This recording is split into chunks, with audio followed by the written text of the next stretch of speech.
What's up, everybody? Now we got the important stuff out of the way, let's get to work. So today we have fixed the Civic. I didn't film another video on it because the last one, which you might have seen now, is that I was extremely frustrated with the brake lines and everything. But as of yesterday, the brake lines are done, no leaks, it works, everything's good, it's tidied up, and we're moving on. So today is another problem. It seems to be always a problem. Let me see if this is the right side. Oh yeah. So if you look closely, I don't think that is right. I don't know. You guys know anything about that? Does that look right? Is that how that should be? I mean, that's good, right? We can still run that. I don't have to do anything. Yeah, let's just keep it. The boot's still good. It's good. So apparently, I was detailing this car and it was just making a pop every once in a while, so I figured a ball joint was wearing out or whatnot. But as you can see, it's way more severe than I had thought. So, we're fixing it. The owner, the soon-to-be owner, whoever it is, could be you, I don't know, if you want a cheap Civic, whatever. 2 new control arms, because why fix one? We'll fix them both. So obviously that part's worn out. It looks like the snap ring may have broke or whatever that holds the ball joint in the actual upper control arm. But we got some new ones. We're going to fix it. So that's what we're doing today, is how to install new upper control arms on your 96 to 2000 Honda Civic EX, DX, LX, whatever model you have. Sedan, hatchback, 2-door, coupe. Let's get started. Step 1. Remove the wheel. Step 2, remove the cotter pin and separate the ball joint from the spindle.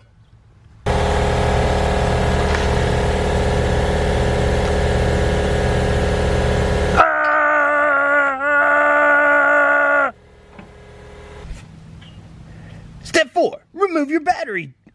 Step 4, remove the air filter box.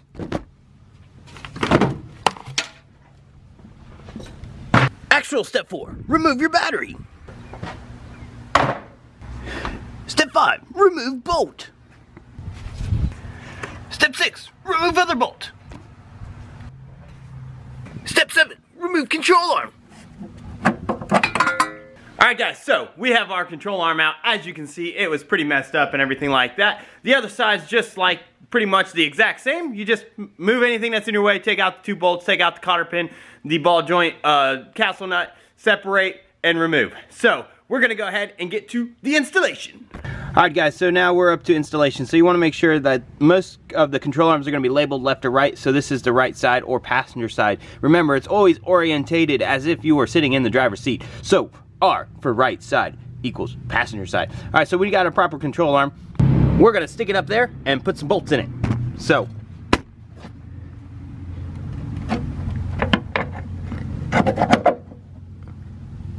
step, whatever, insert control arm and put bolts in.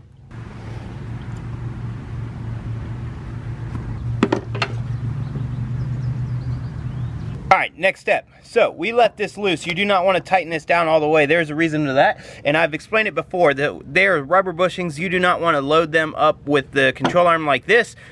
If you load the bushings up like this, when you hook it up and put it on there, you're going to be twisting that bushing, causing it to bind and putting excessive stress on it. So what you want to do is you want to attach it to the spindle and then basically jack all this up until it is off the jack stand by just a ½ inch or so, so the weight is actually on this corner, and that way it puts it in a more natural position so that when you tighten the bushings, it's as if the car is sitting on the ground, or at least very close to it.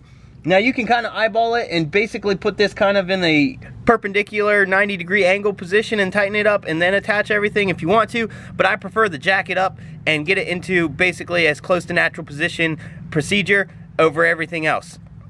So you do what you want, but that's what I'm going to do. So I'm going to hook this up, I'm going to jack it up, and then I'm going to tighten the bolts. Alright, as you can see, I've placed a jack underneath the lower control arm. Safety precaution, be careful working under the vehicle because it is no longer supported by the jack stand. The jack stand is loose underneath it. That means all the pressure is on the jack and the lower control arm. But as you can see now, that the upper control arm has been pushed up and is at a natural position.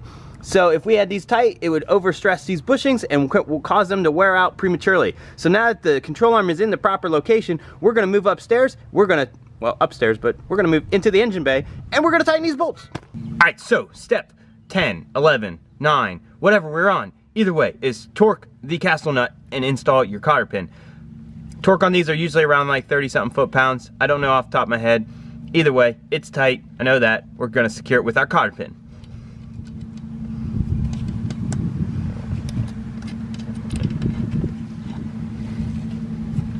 And there we go. And our last but final step, reinstall your wheel. Alright, so this step may be optional because I left it out, but install the battery. Install the airbox. Alright, so we're done. Good to go. Well, at least the control arms are. So, hopefully this helped you out. That is how you install upper control arms on your 96 to 2000 Honda Civic. Now, 92 to 95 are a little different, very similar, just the way it connects to the body is different, but it's pretty similar process, so it probably would give you a general idea of how to do it.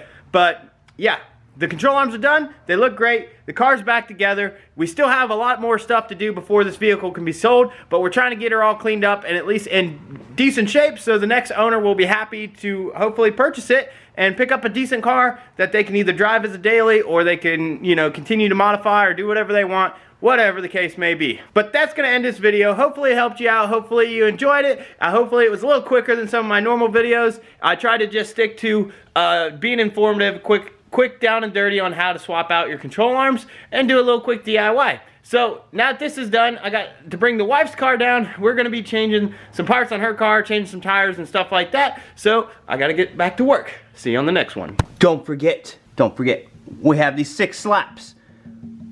ClutchKickerNation.BigCartel.com. Pick you up one. Support the channel. Help me produce content.